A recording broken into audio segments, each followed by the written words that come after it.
Hey everyone, it's Casey back with you in the Colton RV Parts and Accessory Showroom. I'm loading up for my first trip in the trailer, and there's a lot of stuff here that I need in order to go camping. And I'm also kind of, I'm a younger guy, I've been working too long, and I'm on a little bit of a budget. So I'm going to get all the essential items that you need for under $300. Where we're going to start is with the sewer hose. Now, this is one spot that I don't want to cheap out on. I don't want to, pinch a penny on my sewer hose. This is what's going to be taking your waste from your waste tanks into the sewer, and any kind of leaks or any kind of crack in the pipe is a mess that I know I definitely don't want to deal with, and I know my girlfriend's not going to want to deal with either. So I'm going to step up and get the Viper hose. This here costs $70. It has a soft, malleable exterior, which is it will prevent any kind of rips or tears or cracks in it. Has a nice clear fitting in the end, so you can see when you're done emptying your tank, and it's worth the upgraded price to $70. After the sewer hose, we need to get toilet chemical. Toilet chemical is very important to an RV because it does chew up all the waste that's in your tank and allows it to pass easily from the tank to the sewer. My personal favorite is the Power Blue because only 2 ounces of this fluid can go in your tank and will be one treatment. So this bottle is 1 quart. It's got 32 fluid ounces in it. That's going to be 16 treatments, and that's a lot of bang for your buck at $13. We're also going to go for the RV Safe toilet paper. This is something that can be easily forgotten, but can be a big trouble to you if you forget to use the RV friendly toilet paper. This toilet paper is actually specifically designed for RVs and for that chemical, so that it actually chews up this toilet paper and it becomes one with your black water and can move freely into the sewer system. Now, if you use your household tissue, you could have issues. You could have clogging in your tank, so it's really, really important to make sure that you use the RV-friendly stuff. Now that we have all the sewage items, we're going to move on to fresh water and get some hoses and regulators. Follow me. Alright, now we're over here in the fresh water section. There's a lot of items here that are nice upgrades, whether it be the oxygenic shower head, gives you some increased water pressure, and also saves water from your freshwater tank. Nice faucet upgrades. All these things are nice, but I am on that $300 budget, so I'm just going to get the essential, the water regulator. This here will connect to the city water line at your campsite and will regulate the pressure coming out of there. The reason why it's important is you don't want to have high pressure going into your RV. It can be very dangerous. It can blow out your water lines and cause a lot of damage that won't be pretty on your pocket. So for a small $13 investment, we can prevent that from happening. Now, in fresh water, we also need a hose. A lot of people say, oh, well, I got a hose at home. Why can't I just use that? And you can. But what I like to make sure that I have is a drinking safe freshwater hose. I go with the Never Kink by Apex. It's a great quality hose, doesn't kink up, and it is drinking water friendly. So you're not going to get that plasticky, rubberized taste in your mouth. I can use this to either fill up my freshwater tank at home from my faucet, or I can use this to hook up directly at the campsite to the city water intake. And so this here is about $22, well within our budget. And now we can move on to electric.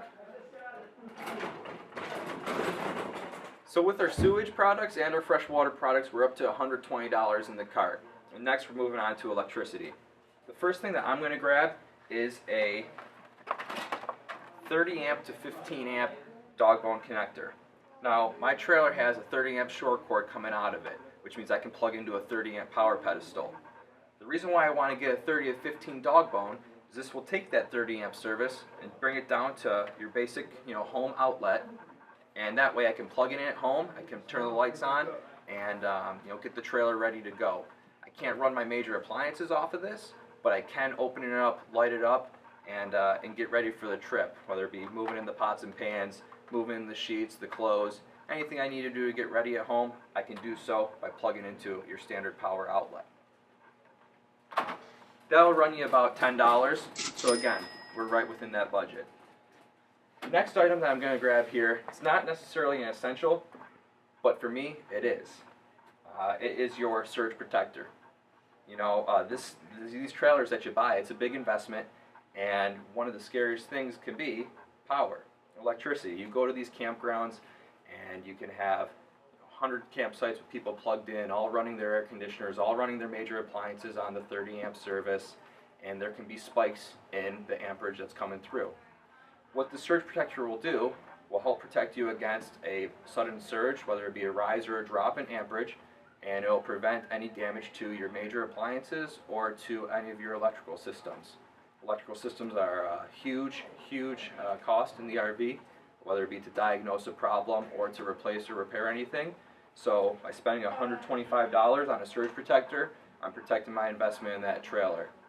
This one's great because it does have a nice little weatherproof cover over top, so when I plug in my short cord, it's not going to get wet.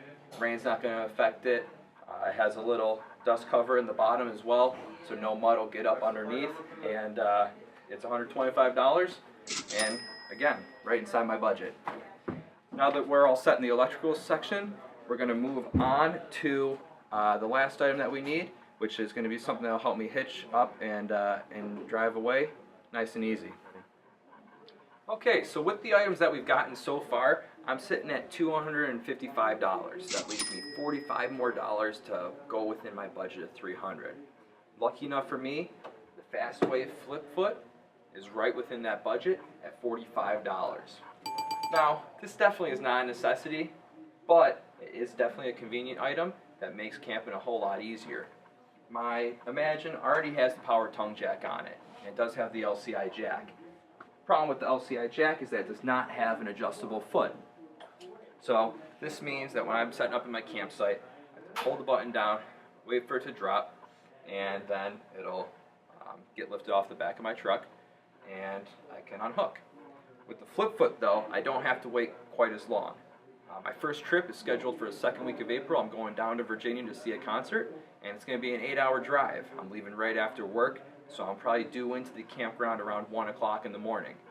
After sitting in the car for 8 hours, having been working all day, and then now I gotta set up my campsite, I want to spend as little time possible outside grinding away, setting everything up.